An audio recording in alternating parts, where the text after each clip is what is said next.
ইসলামের রাষ্ট্র ক্ষমতার ব্র্যান্ডিং কি? আপনারা প্রত্যেকটা কোম্পানির খুব ভালোভাবে ব্র্যান্ডিং জানেন, যে ব্র্যান্ডিংয়ে ডিটেইলস থাকে না, ব্র্যান্ডিংয়ের ছোটোখাটো কোনো একটা বিষয়কে ব্র্যান্ডিং হিসেবে ইউজ করা হয়, বাকি সবগুলো তো কমনই থাকে।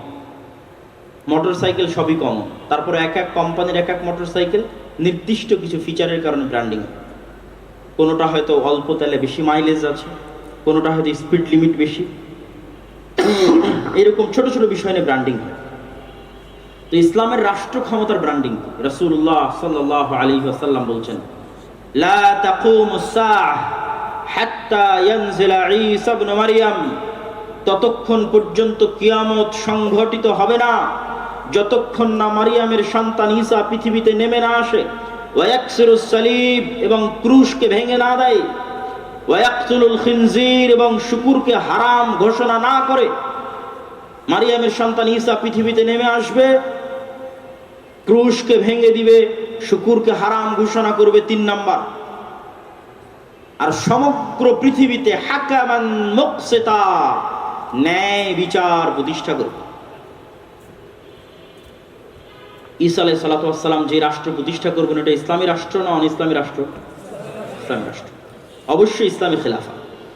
তো ওই ইসলামী রাষ্ট্রের ব্র্যান্ডিং করছেন আল্লাহর নবী একটা ছোট্ট বাক্যে, হাকামান মুকসিতা। সমগ্র পৃথিবীতে ঈসা আলাইহিস সালাম কি প্রতিষ্ঠা করবেন? ন্যায় বিচার।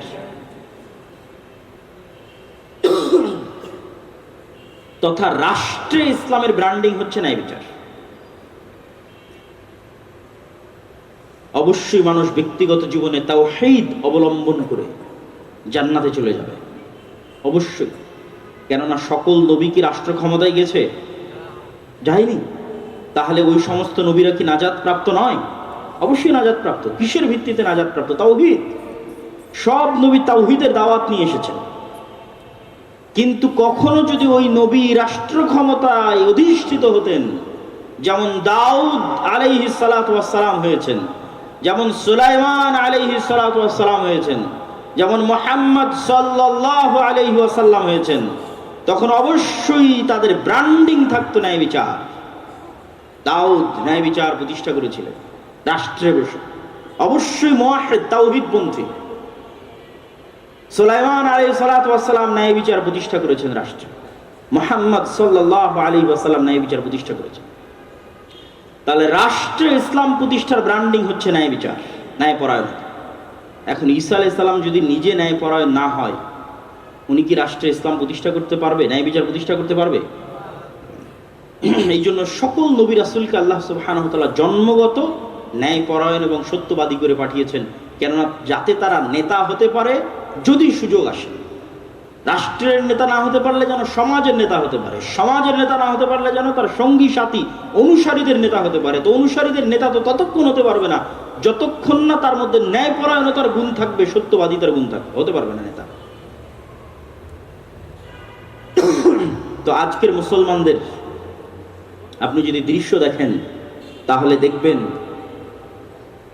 যে ন্যায় পরায়ণতা এবং সত্যবাদিতায় সামগ্রিকভাবে মুসলমানদের যে চারিত্রিক অধপতন, তা তৎকালীন আরব মক্কার মুশরিকদের চাইতেও বেশি অধপতন। আবু সুফিয়ান রাদিয়াল্লাহু তাআলা আনহু, তখন তিনি কাফের মুশরিকদের সর্দার। হুদাইবিয়ার সন্ধির পর ব্যবসায়িক কাজে গেছেন সিরিয়ায়। বাদশাহ হিরাক্লিয়াস ডেকে পাঠিয়েছেন। কেন? বাদশাহ হিরাক্লিয়াসের কাছে চিঠি পৌঁছেছে আল্লাহর নবীর। তো কাফের মুশরিকদের সর্দার আবু সুফিয়ানকে জিজ্ঞেস করা হচ্ছে তার চিরশত্রু মুহাম্মদ সাল্লাল্লাহু আলাইহি ওয়াসাল্লাম সম্পর্কে, যেই মুহাম্মদ সাল্লাল্লাহু আলাইহি ওয়াসাল্লামের মদিনা নগরী সে অল্প কিছুদিন পূর্বে ঘেরাও করে রেখেছিল 10,000 সেনাবাহিনী নিয়ে 1 মাস যাবত, মদিনাকে মাটির সাথে মিশিয়ে দেওয়ার জন্য, মুহাম্মদ সাল্লাল্লাহু আলাইহি ওয়াসাল্লামকে হত্যা করার জন্য। সেই আবু সুফিয়ানকে জিজ্ঞেস করা হচ্ছে তার চিরশত্রু সম্পর্কে। এমন জায়গায় জিজ্ঞেস করা হচ্ছে যেখানে কোনো ক্যামেরা নাই, মোবাইল নাই, রেকর্ডার নাই, লাইভ নাই, কিচ্ছু না, আজ থেকে 1500 বছর আগে। কিন্তু আবু সুফিয়ান রাদিয়াল্লাহু তাআলা আনহু মিথ্যা বলেননি, কাফের অবস্থায় মিথ্যা বলেন। কেননা উনি ফিল করতেছিলেন যে ওনার পার্সোনালিটির লেভেল যে পরিমাণ হাই, উনি মুশরিক হতে পারেন কিন্তু ওনার ব্যক্তিত্ব পার্সোনালিটি, শাখসিয়া এমন উঁচু পর্যায়ে যে ওখান থেকে নিচে নেমে মিথ্যা বলবেন, এটা ওনার দ্বারা সম্ভব হয় না। আর আজকে আপনি বাংলাদেশে এক রাজনৈতিক দলকে আর এক রাজনৈতিক দল সম্পর্কে জিজ্ঞেস করবেন, যা বলবে সব মিথ্যা। কেননা এই গণতান্ত্রিক রাজনীতিটা টিকে আছে কিসের উপর? মিথ্যার উপর। মিথ্যার চর্চা ছাড়া গণতান্ত্রিক রাজনীতি সম্ভব। তাহলে পুরো মুসলিম জাতিকে মিথ্যুক বানানো হচ্ছে গণতন্ত্রের নামে। মুসলমানদের নেতাদেরকে মিথ্যুক বানানো হচ্ছে গণতন্ত্রের নামে। আর মিথ্যুক কখনো নেতা হতে পারে না, মানে ওই মিথ্যুককে দিয়ে কখনো ন্যায় বিচার প্রতিষ্ঠা সম্ভব নয়। আর দু একটা ব্যক্তিগত জীবনের আমি উদাহরণ দেই। এখানে কত মানুষ বসে আছে, আপনার আশেপাশে পাড়া প্রতিবেশীর দিকে খেয়াল করবেন, নিজের দিকে খেয়াল করবেন। বাবার সম্পত্তিতে, দাদার সম্পত্তিতে ফুফুকে, বোনকে ন্যায়ের সাথে হিস্সা বুঝিয়ে দিয়েছে কি মুসলমানেরা? কয়জন? কেউ দেয়নি। বোনকে বলে রেখেছে যে আমার কাছে থাকলো, তুমি মাঝে মধ্যে আমাদের বাড়িতে বেড়ায় যেও। জমিটা যদি বুঝিয়ে নেয় তাহলে বোনকে আর বাড়িতে আসতে দিবে না। কালচার তৈরি করে রেখেছে, অপসংস্কৃতি। আবার কেউ কি করেছে, হ্যাঁ ঠিক আছে বোনকে দিয়েছে, কিন্তু যেটা একদম বিলে সেটা বোনকে দিয়েছে, আর যেটা গুলশানে উত্তরায় ওটা নিজে নিয়েছে। তো আপনি কি মনে করেন এটি ন্যায় হয়েছে না অন্যায় হয়েছে? অন্যায় হয়েছে। তাহলে এই ব্যক্তি যে তার বোনের প্রতি ন্যায় করতে পারেনি, তাকে যদি রাষ্ট্র ক্ষমতা দেওয়া হয়, তাহলে গত 16 বছর যা দুর্নীতি হয়েছে তার চেয়ে বেশি দুর্নীতি করবে। আজকে বোনের কাছে পেয়েছে, বোনের কাছে করে নিয়েছে, কাল রাষ্ট্র ক্ষমতায় গেলে সবার কাছে করবে। ফেসবুকে, ইউটিউবে সবাই গালি দিতে পারতেছে বিভিন্ন জনকে, অমুক দুর্নীতিবাজ এত টাকা পাচার করেছে, কিন্তু সে বাস্তব জীবনে কতটা ন্যায় পড়ায়। যৌতুকের ভিত্তিতে বিবাহ অন্যায়, কিন্তু গ্রাম অঞ্চলে যান, যৌতুক কালচার। অথচ যৌতুক মেয়ের পিতা এবং মেয়ের প্রতি অন্যায়। আর এই অন্যায় সামিল হচ্ছে পুরো গ্রাম, হাজি, নামাজি, দানবীর সবাই সামিল হচ্ছে।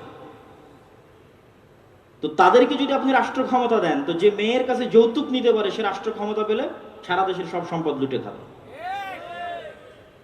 তাহলে সে কি রাষ্ট্রের ন্যায় বিচার প্রতিষ্ঠা করতে পারবে? পারবে না। তাহলে সে যদি রাষ্ট্রের ন্যায় বিচার প্রতিষ্ঠার যোগ্য না হয়, আল্লাহ তাকে রাষ্ট্র ক্ষমতা দিবে? দেবে না। এই জন্য মুসলমানেরা রাষ্ট্র ক্ষমতা থেকে দূরে। আমি ইউরোপে গেছি, ইংল্যান্ডে গেছি, মুসলমানেরা কি পরিমাণ মিথ্যা বলে সেটা আমি সেখানে দেখে এসেছি। বাংলাদেশেও দেখছি এখনো মুসলমানে তো বলেই, ইউরোপ, ইংল্যান্ড, আমেরিকায় খ্রিস্টান এবং ইহুদিদের সাথে মুসলমানেরা মিথ্যা বলে দেধারসে 2টা টাকা বেশি পাওয়ার জন্য। মিথ্যা বলে, অথচ সে বলতেছে আমি লা ইলাহা ইল্লাল্লাহ পাঠ করি, আমি মুসলমান, নামাজ পড়ি, দান করি, কিন্তু পুরো জীবনটা মিথ্যার ব্যাপার। এই গত ভোটের সময় দেখলাম রূপগঞ্জে যত এমপি প্রার্থী আছে সবার থেকে মানুষ টাকা নিয়েছে আর সবাইকে বলেছে ওকে ভোট দিবে। তার মানে পুরো একটা জাতি মিথ্যুক, পুরো একটা জাতি দুর্নীতিগ্রস্ত, দুর্নীতিবাজ। এই জন্য আমার লজ্জা হয়, আমার অপমান হয় যখন ভিডিওতে দেখি যে কেউ বলে যে আমি প্রশ্ন ফাঁসের টাকা আল্লাহর রাস্তায় দান করেছি। তখন আমার কাছে কষ্ট লাগে যে আমরা মানুষকে ইসলাম বুঝাতে পারিনি। মানুষকে ইসলাম বুঝালাম যে মানুষ প্রশ্ন ফাঁসের টাকা আল্লাহর রাস্তায় দান করার কথা গর্বের সাথে বলছে। কি ইসলাম বুঝালাম মানুষকে? রাসূলুল্লাহ সাল্লাল্লাহু আলাইহি ওয়াসাল্লাম বলেন, 3টা বৈশিষ্ট্য যদি কারো মধ্যে থাকে, মুনাফিকান খালিসা, স্পষ্ট মুনাফিক, ইদা হাদ্দাসা কাযাবা, কথা বললে মিথ্যা বলে, ওয়াদা করলে ভঙ্গ করে, দায়িত্ব প্রাপ্ত হলে আমানতের খেয়ানত করে। এগুলো সব দায়িত্ব। এখনই জামশেদ ভাই বলছিলেন মিডিয়ার কথা, যে মিডিয়ার লোকেরা এক এক বক্তার সাথে আর এক বক্তার ছবি জুড়ে দিয়ে যে থাম্বনেল দেয়, এইটা আমানতের খেয়ানত, মুনাফিক।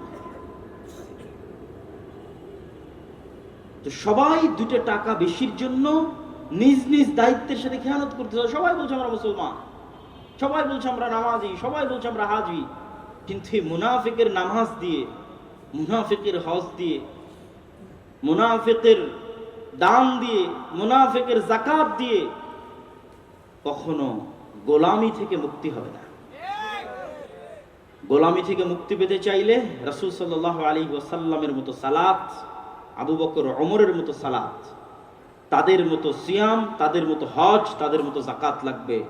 আবু বকর ওমর যখন সালাতে দাঁড়াতেন শতভাগ সত্যবাদী অবস্থায়, শতভাগ ন্যায় পরায়ণ অবস্থায় সালাতে দাঁড়াতেন, যেটা 100% নিষ্কলুষ নির্ভেজাল সালাত, যেই সালাতের প্রভাব পড়তো পারস্য রোমান সাম্রাজ্যের বাদশাদের সিংহাসন পর্যন্ত ওই সালাতের প্রভাব পৌঁছে যেত, ব্যক্তিত্বের প্রভাবের কারণে। সম্মানিত উপস্থিতি, এই কথার সাথে আর দু একটি কথা যুক্ত করে, যে মানুষ গোলাম কেন আমরা, রাসূলুল্লাহ সাল্লাল্লাহু আলাইহি ওয়াসাল্লামের আরেকটা হাদিস শুনেন। আল্লাহ নবী বলছেন, আল্লাহুম্মা ইন্নী আউযু বিকা মিনাল মা'সামি ওয়াল মাগরাম, হে আল্লাহ পাপ থেকে মুক্তি চাই, ঋণের বোঝা থেকে মুক্তি চাই। আরেক দোয়ায় আল্লাহর নবী বলছেন, আল্লাহুম্মা ইন্নী আউযু বিকা মিনাল হাম্মি ওয়াল হুজনি, হে আল্লাহ দুশ্চিন্তা থেকে মুক্তি চাই। বলতে বলতে বলছেন ওয়া গালাবাতিদ দাইন, ঋণের বোঝা থেকে মুক্তি চাই। আল্লাহর নবীকে জিজ্ঞেস করা হলো, কেন আপনি এত ঋণ থেকে মুক্তি পেতে চান? রাসূলুল্লাহ সাল্লাল্লাহু আলাইহি ওয়াসাল্লাম বলেন, ইজাস্তাদানা রাজুল, মানুষ যখন লোন নেওয়া শুরু করে মিথ্যা বলা শুরু করে। আবারও বলছি, আল্লাহর নবী বলছেন, মানুষ যখন লোন নেওয়া শুরু করে তখন কি বলা শুরু করে? মিথ্যা বলা শুরু করে। আর মিথ্যা বললে নেতা হওয়া যায় না গোলাম হতে হয়? গোলাম হতে হয়। আর দেখবেন পুরো বাংলাদেশের অলিতে গলিতে সব জায়গায় কিস্তিতে, লোনে ভরপুর। লোন ছাড়া কোনো ক্যাশ মানি যেন পৃথিবীতে না থাকে, সেটার ব্যবস্থাপনা হচ্ছে। বাংলাদেশে তাও লোন মুক্ত জীবনযাপন করার চেষ্টা করলে করা যায়, ইউরোপ আমেরিকায় সেটিও সম্ভব নয়। আপনার ক্রেডিট কার্ড না থাকলে আপনাকে কেউ বাসায় দেবে না। সম্মানিত উপস্থিতি, এটি দ্বারা কি বুঝালাম? যে আল্লাহর নবীও বুঝতেছেন যে মিথ্যা বললে মানুষ গোলাম হয়, আত্মমর্যাদা নষ্ট হয়, আত্মসম্মান নষ্ট হয়। এই জন্য মিথ্যা থেকে বাঁচতে, লোন থেকে বাঁচতে চাচ্ছেন। কত সুদূর প্রসারী তার চিন্তাধারা। উনি লোনের ধারে কাছে যাবেন না যেন মিথ্যা না বলা লাগে। মিথ্যা বললে তো আর আত্মমর্যাদা, আত্মসম্মান, পার্সোনালিটি, ব্যক্তিত্ব সব শেষ। আর আমাদের সমাজে লোন নিয়ে পরিবারের মালিক তো মিথ্যা বলছেই, পরিবারের সন্তান, পরিবারের স্ত্রী সবাই মিথ্যা বলছে। পুরো একটা পরিবার মিথ্যার উপর গড়ে উঠতেছে, অন্যায়ের উপর গড়ে উঠতেছে। সম্মানিত উপস্থিতি, ইসলামী রাষ্ট্রের ব্র্যান্ডিং এটি, এবং আমরাও যদি ইসলামী রাষ্ট্র প্রতিষ্ঠা করতে চাই আমাদেরকে এই গুণে গুণান্বিত হতে হবে। আল্লাহ আমাদের তৌফিক দান করুক, আল্লাহুম্মা আমিন। 2 নাম্বার পয়েন্ট, আমরা ইসলামী রাষ্ট্র প্রতিষ্ঠা করতে ব্যর্থ হচ্ছি তার আরেকটি বড় কারণ, আমাদের নিজেদের নবীর সুন্নাতের উপর, আমাদের নিজের দ্বীনের উপর আমাদের কনফিডেন্স নাই, আত্মবিশ্বাস নাই। আমি বেশি উদাহরণ দিব না, 2-1টা উদাহরণ দিই যে আত্মবিশ্বাস যে নাই। 1947-এ ভারত প্রতিষ্ঠা হয়েছে ধর্মনিরপেক্ষ মতবাদের উপর, সেকুলারিজমের উপর। আর 1947-এ পাকিস্তান, বাংলাদেশ প্রতিষ্ঠা হয়েছে ইসলামের উপর। আজ সেই ভারত 70 বছর পর কট্টর হিন্দুত্ববাদকে রাষ্ট্রে প্রতিষ্ঠা করেছে। আর আজ 70 বছর পর বাংলাদেশ এবং পাকিস্তান পাল্লা দিয়ে সেকুলার হওয়ার চেষ্টা করছে। সংবিধান রচনা করবে, তার মধ্যে ইসলাম আর আল্লাহর নামটা দিতেও ভয় পায়। আবার এই প্রজন্মই Facebook, YouTube, TikTok, Instagram, Twitter এগুলো থেকে বড় বড় লেকচার দেয়, ভারতের এরা তো গোমূত্র সেবনকারী। গোমূত্র সেবন করা ভ্রান্ত কাজ, কিন্তু গোমূত্র সেবনের মতো ভ্রান্ত কাজের উপর কতটা তার কনফিডেন্স আছে।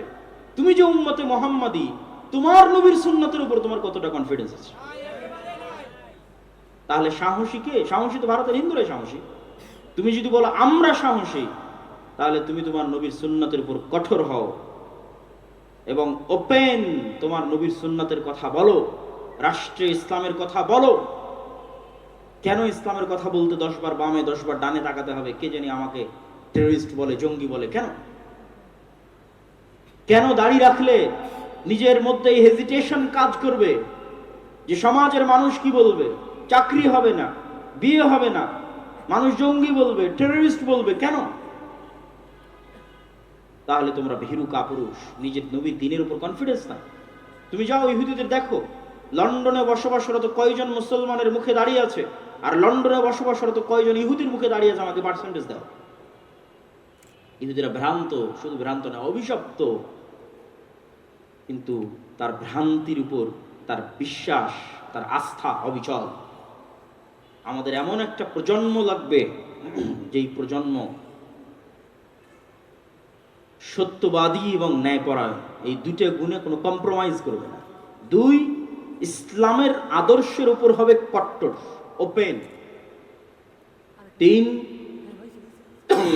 যতগুলো তাগুতি তন্ত্রমন্ত্র আছে, এই তাগুতি তন্ত্রমন্ত্র দিয়ে ইসলাম প্রতিষ্ঠার চেষ্টা করবে না।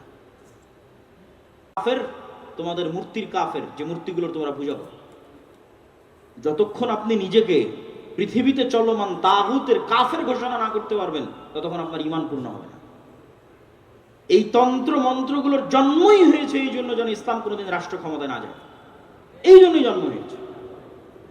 আপনি তন্ত্র মন্ত্রগুলোর সাথে আপোষ করে বিকৃত ইসলাম, শিরক যুক্ত ইসলাম, বেদাত যুক্ত ইসলাম, কম্প্রোমাইজিং ইসলাম, সেকুলার ইসলাম রাষ্ট্রে প্রতিষ্ঠা করতে পারেন, কখনোই এই তন্ত্র মন্ত্রগুলো দিয়ে অবিকৃত পূর্ণাঙ্গ ইসলাম রাষ্ট্র ক্ষমতায় প্রতিষ্ঠা করা কোনো কালে সম্ভব নয়। ইসলামকে পূর্ণাঙ্গ অবস্থায় উইথ ফুল পাওয়ার রাষ্ট্র ক্ষমতায় নিয়ে যেতে হলে আগে তাগুতকে পরিপূর্ণরূপে অস্বীকার করতে হবে, তাগুতের কাফের হতে হবে, এবং নিজের নবীর দ্বীনের উপর, নবীর আদর্শের উপর পূর্ণ আস্থা এবং বিশ্বাস থাকতে হবে, কোনো কম্প্রোমাইজ করা যাবে না। আর সত্যবাদিতা এবং ন্যায়পরায়ণতায় কোনো কম্প্রোমাইজ হবে না, নাহলে নেতা হওয়া যাবে না। সত্যবাদিতা ন্যায়পরায়ণতা ছাড় দিলে মাফটাপ নিয়ে জান্নাত যাওয়া যেতে পারে, আল্লাহ ক্ষমা করে দিলে, মানুষ ক্ষমা করে দিলে জান্নাত চলে যেতে পারে, কিন্তু নেতা হতে পারবে না। যদি বলে আমি নেতা হব, মিথ্যা বলা যাবে না। যদি বলে নেতৃত্ব দিব, আল্লাহ আমাকে আমাদের মুসলমানদের নেতা বানাও, তাদের হাতে পৃথিবীর নেতৃত্ব দাও, দেশের নেতৃত্ব দাও, তাহলে মুসলমানদের এটার যোগ্য হতে হবে। কি মুসলমান, সাধারণ মুসলমানদের কথা কি বলবো? আপনি আলেম ওলামাদের কাছে যান, মসজিদ মাদ্রাসায় যান, ইসলামী দলে যান, ইসলামী দলের আমির ওই কর্মীকেই পদ দিয়ে রেখেছে যে বেশি চামচামি করে, আর ওই কর্মীকে পদ দেয়নি, পারলে বের করে দিবে যে বেশি পরিশ্রম করে কাজ করে। তাহলে ন্যায়পরায়ণতা নাই, যে তার দলে ন্যায় প্রতিষ্ঠা করতে পারে, রাষ্ট্রে কি ন্যায় প্রতিষ্ঠা করবে? আপনি ইসলামী দল, সংগঠন, মসজিদ মাদ্রাসায় যত গন্ডগোল আছে, প্রত্যেকটা বিভেদের মধ্যে গিয়ে দেখেন ন্যায় নাই, এই জন্য বিভেদ চলতেছে। তাবলিগ জামাতের মধ্যে দুটো গ্রুপ, আকীদা মাসলা মাসাইল পরে, আপনি আরো ভিতরে ঢুকেন, দেখবেন ন্যায় না, ন্যায় হারিয়ে গেছে। ন্যায় পরায়ণতা প্রতিষ্ঠা করতে পারা যায়, ফলত মুসলমানেরা গোলাম আছে, মুসলমানেরা নেতা হতে পারছে না, আল্লাহ মুসলমানদেরকে নেতা বানাচ্ছেন না। আল্লাহ সুবহানাহু ওয়া তাআলা আমাদেরকে এই গুণগুলো সংশোধন করত, গোলামি থেকে মুক্তি দিয়ে নেতৃত্বের আসনে যাওয়ার তৌফিক দান করুক, আল্লাহুম্মা আমিন।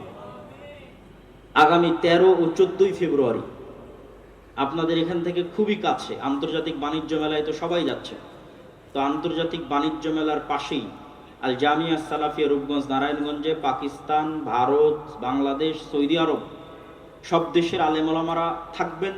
13-14 ফেব্রুয়ারি আজকের যে শায়েখগণ আছেন তারা উপস্থিত থাকবেন। আপনাদের অংশগ্রহণের উদাত্ত আহ্বান থাকলো, বলেন ইনশাআল্লাহ। ইনশাআল্লাহ। পাশাপাশি দাওয়া ইলাল্লাহ এবং মাসিক আল ইতিসাম, সমসাময়িক সকল বিষয়ে মাসিক আল ইতিসামে লেখনী পাবেন, আমি নিজেও লিখি। মাসিক আল ইতিসামের অধ্যয়নের উদাত্ত আহ্বান জানিয়ে আজকের সংক্ষিপ্ত বক্তব্য এখানেই শেষ করছি। ওয়া আখির দাওয়ানা আনিল হামদুলিল্লাহি রাব্বিল আলামিন। আসসালামু আলাইকুম।